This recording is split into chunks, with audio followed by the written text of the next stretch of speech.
They called it the crown jewel of the Greater Bay Area, a 55-kilometer bridge and tunnel system stitching Hong Kong, Zhuhai, and Macau into one seamless commute.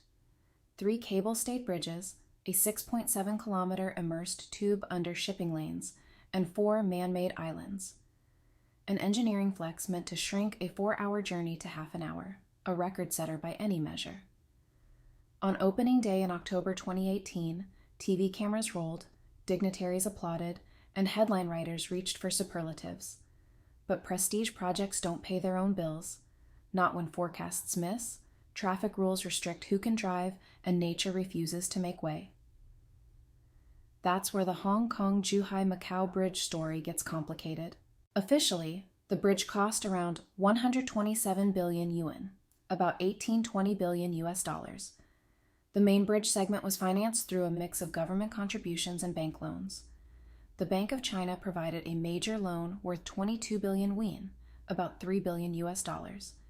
Each jurisdiction also paid for its own link roads and ports. Impressive budgets, complex ledgers. Technically, it's audacious.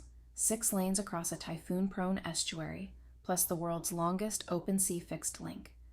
The tunnel's concrete elements, giant boxes floated into place and locked watertight, rest up to 40 meters below the seabed.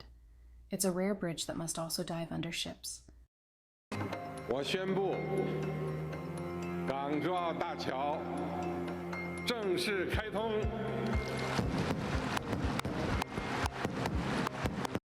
From day one, not everyone could drive this bridge. Hong Kong's Link Road is a closed road. Cross-boundary private cars need permits or quota schemes. For years, that throttled organic demand.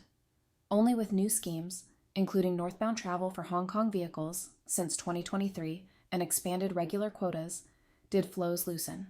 Rules shape traffic. And rules here were tight. Before the pandemic, usage lagged early hype. Later, numbers rebounded sharply. Hong Kong's Legislative Council noted 2.28 million vehicles in 2023 on the Hong Kong side, 50% above 2019 and a 923% jump from 2022's suppressed base. By 2024, the daily average reached about 10,600 vehicles, with holiday peaks around 22,800. Better than the slow start, but still a long road from myth to payoff. And these spans aren't cheap to keep.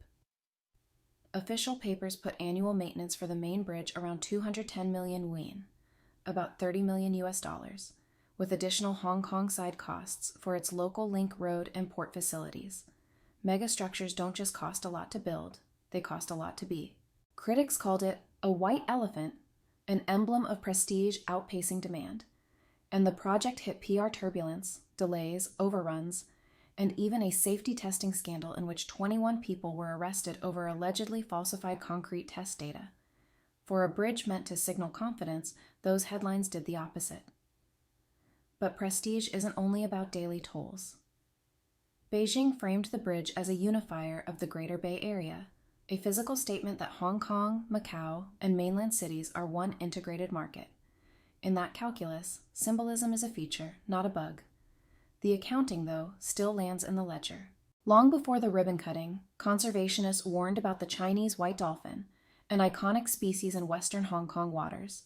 Studies and NGOs have tied habitat loss and disturbance to reclamation, high-speed vessel traffic, and the construction of artificial islands, with the Hong Kong-Zhuhai-Macau Bridge, named among multiple overlapping coastal works affecting the dolphin's range. The result? A sharply reduced local presence near northern Lantau. Infrastructure competes for space. Why not just one long bridge? Because ships.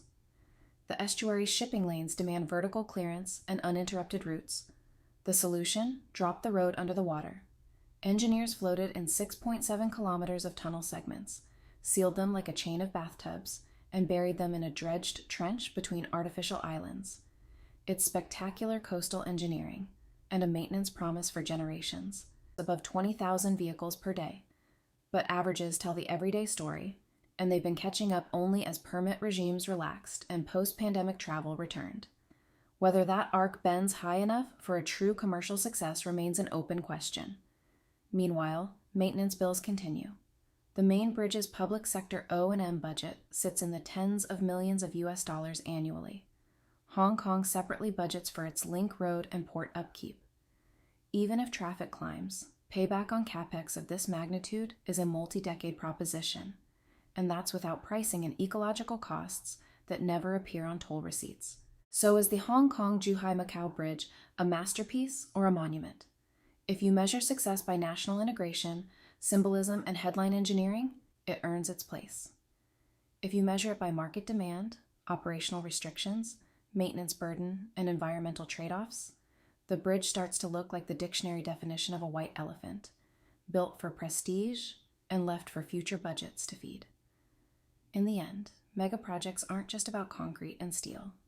They're about choices, who we connect, what we protect, and how much we're willing to spend for a symbol. Narrated by Jenny.